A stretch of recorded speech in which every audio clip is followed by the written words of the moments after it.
What is going on, everybody? It's Dylan from Redline here, finally back with another video.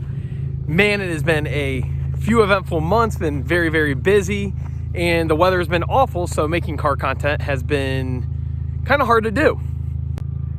As many of you already know, that's primarily what I focus on is car content, whether it be racing, doing car reviews, mod reviews, just anything car related I like to do.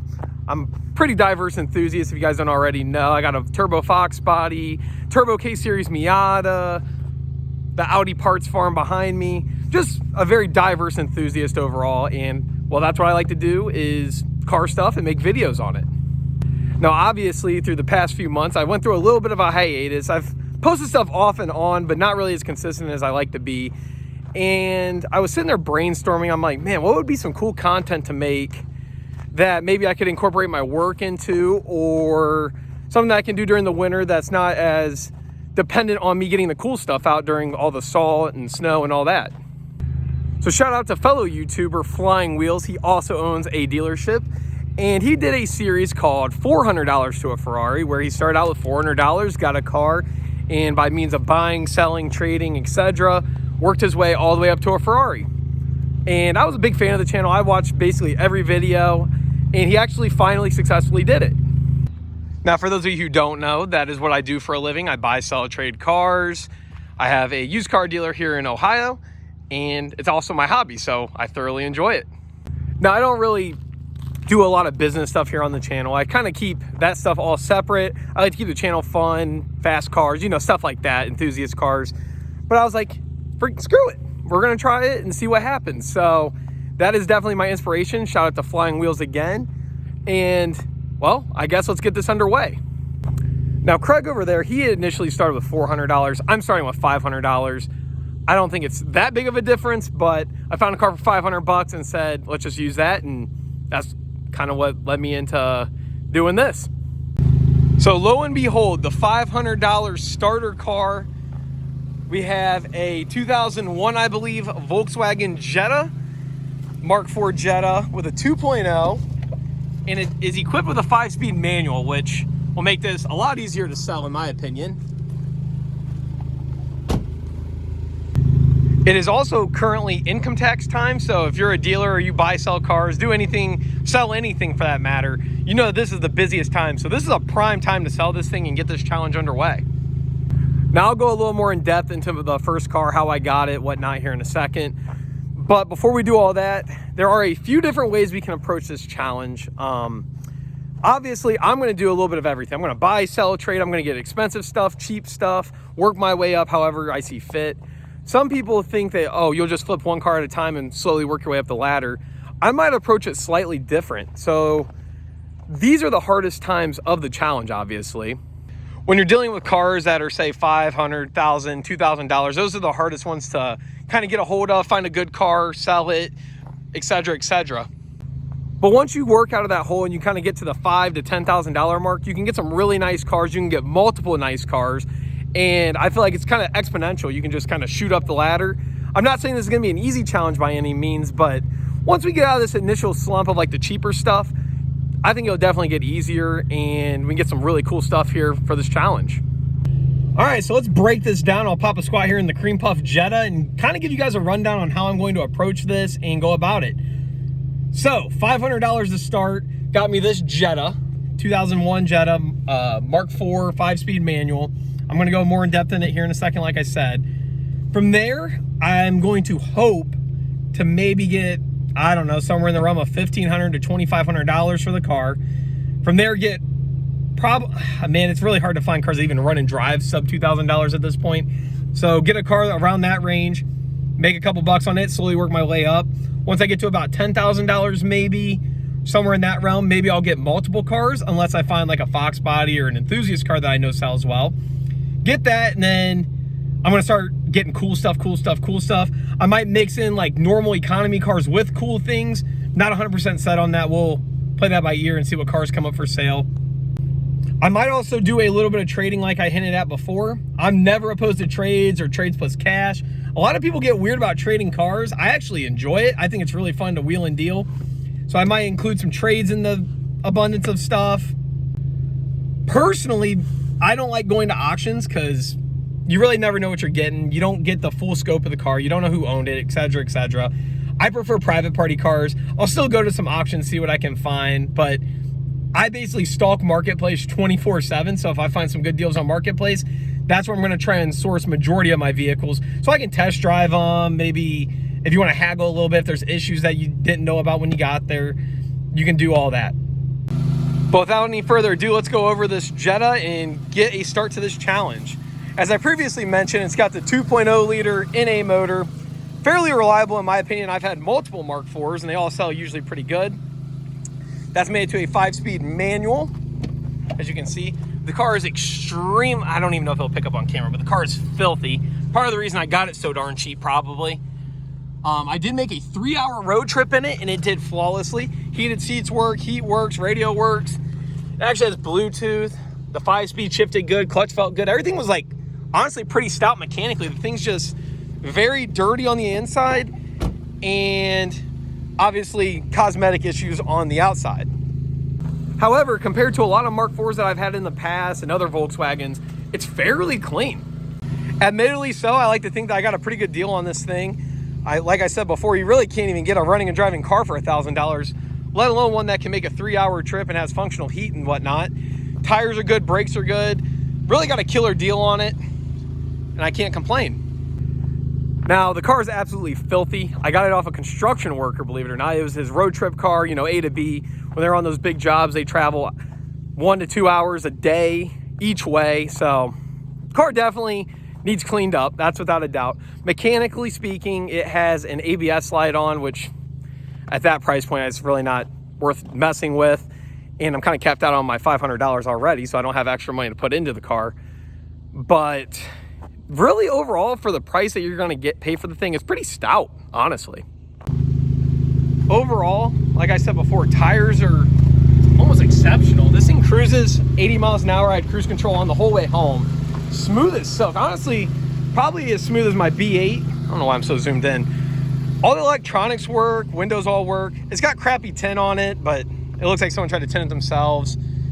Minor scratches and stuff. You know, everything to be expected on a cheap car. It's got some cool hubcaps on it. But we'll see what we can do with this thing. Someone previously chopped the muffler off, so it is a little loud. Give you guys a better rundown on the interior. Hopefully it all picks up on camera how filthy this thing is, but that's why they make vacuum cleaners and interior cleaner. Clean it up, make it look pretty. You guys can get a better rundown on what I'm working with here. I mean, the mats are filthy. Carpet's really not horrible.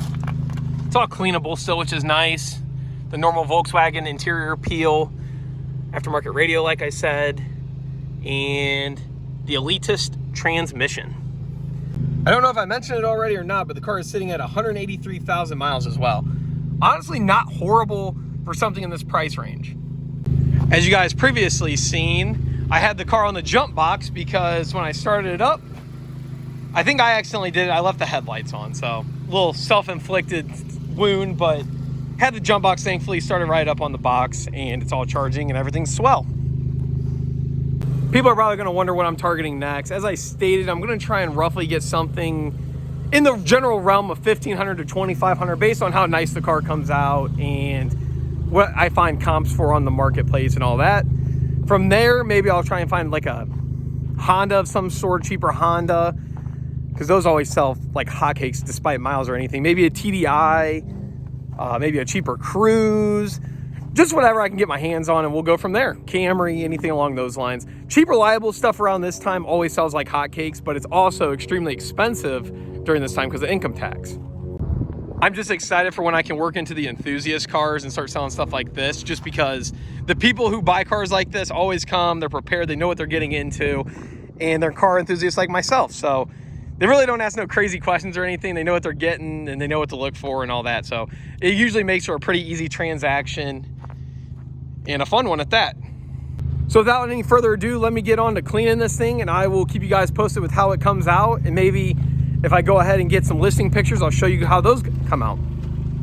Also, real quick, I'm kind of doing this challenge as like a personal challenge. I want to see if I can even do it. I'm fairly confident that I can, but I just want to make sure I'm even capable of starting this low and working my way up. And Gives me something to do, stay focused on, and it's also like my first series on YouTube, so it'll make for some good content, I think.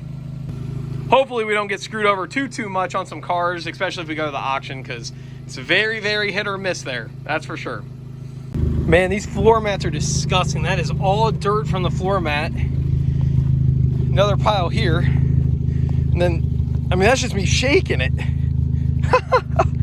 Wow.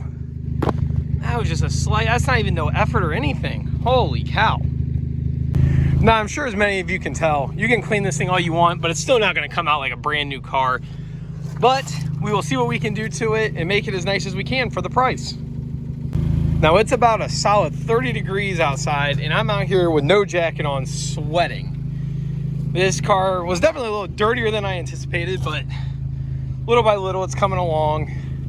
Now, I'd like to add that when you typically have a car that's very bad in terms of being disgusting inside, especially repos, minivans, things of that nature, sometimes you want to just hire a detailer. Now, in this challenge, I'm going to show you that you don't need to spend any external money. Obviously, I do already have a shop vac and I have interior cleaner. Now, you can go get both of those combined. You get a shop vac at Harbor Freight for dirt cheap. That's what I did. And you can get various cleaners for cheap. What I'm trying to show you guys is you don't need $1 million to start out. You can start out with 500 bucks and work your way up the ladder. Speaking from experience, I started messing with cars in high school. My first one that I ever bought and sold was probably $1,000. So once you rack up X amount of money, you can definitely hop into it. Before I did cars, I did shoes, I sold car parts. There's just various ways you can make money, and you don't need to start out with $1 million. So hopefully in this challenge I succeed and I can show you guys that that is true. Now, another thing I'd like to add while I'm thinking about it is, say when you go to sell a car, regardless of the price, you should be always honest about what you know about the car. Prime example on this one, I'm going to mention in the listing that it has an ABS light. I'm going to mention that the tint's not the best, etc., etc. If there's issues with the car, it's in your best interest, the buyer's best interest, everyone's best interest to just be honest. I know you guys have dealt with this, especially if you've been into buying and selling cars. You'll see a listing and someone will say, oh, the car's rust-free, or it has no issues, and then you show up and it has no third gear and the car's rusted out. Just be honest. It'll save you a lot of hassle. It'll save people that are potentially interested in it a lot of hassle. And say you have someone that knows about issues ahead of time and they show up and it's not a surprise, and it's just good to be honest. And honestly, having a good reputation when selling stuff like this definitely helps. This unit's definitely starting to come together a little bit. I just did a quick wipe down on the engine bay, nothing too crazy. Like I said, I'm not gonna go overly in depth cleaning it out. I got some of this soaking up dirt right now, so I gotta do that. Carpet cleaned up fairly decent, seats cleaned up fairly decent, dash cleaned up fairly decent. Still waiting on some of this to soak in, let the chemicals get in there and clean all this crap out. But overall, the car's definitely cleaning up fairly nice, so I cannot complain. Alrighty, so we're just about getting done with cleaning this thing with what I like to call a quick dip. Got most of the dirt and grime off, cleaned up the seats, carpets and everything. There's a few little spots like this that I couldn't get out. I don't know if it's clay or what it is, but generally speaking, it cleaned up fairly decent. Can't complain. Giving you guys a quick little rundown of it.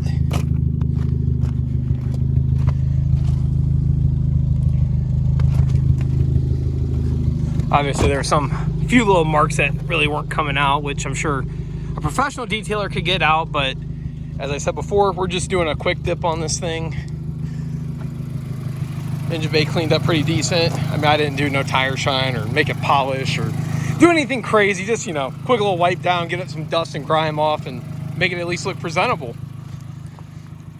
So now that we are done with cleaning this thing or giving it a quick little wipe down, now we're gonna go do pictures. I like to go to a kind of a scenic area or at least a park or something to get pictures. What I typically do is, obviously I'm gonna show you guys all my pictures and stuff, but envision all the doors closed and the hood closed and everything. I'll get one at each 3/4 angle, the front, right here. Do the same thing for the back and each side. Bunch of interior pictures, underside pictures. Making a decent listing is half of selling a car, obviously. So what I try to include in a listing is anything that someone might want to know, or if I'm purchasing a car, I think, well, what would I want to know? And that's what I include in the listing, and I include those pictures and anything related to that. Overall, I'm not too mad with how the car came out.